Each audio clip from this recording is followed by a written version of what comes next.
पुन्हा एकदा स्वागत। ब्रेक नंतर बातमी आहे नाशिकातून।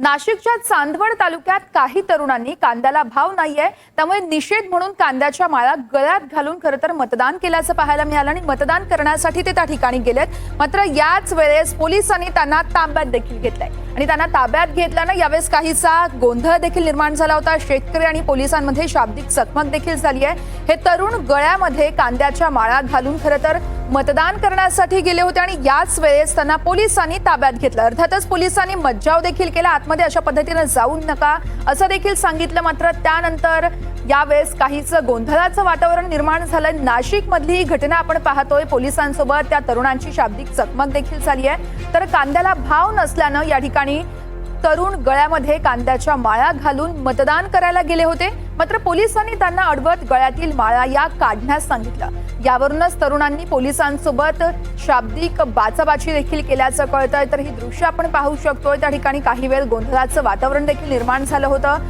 नाशिकमध्ये खरं तर कांद्याला भाव मिळत नाहीये म्हणून या तरुणांनी काहीच लक्ष वेधण्याचा प्रयत्न केला। नाशिकच्या शेतकऱ्याकडून खरं तर शेतकऱ्यांनी सरकारचा देखील निषेध केलाय।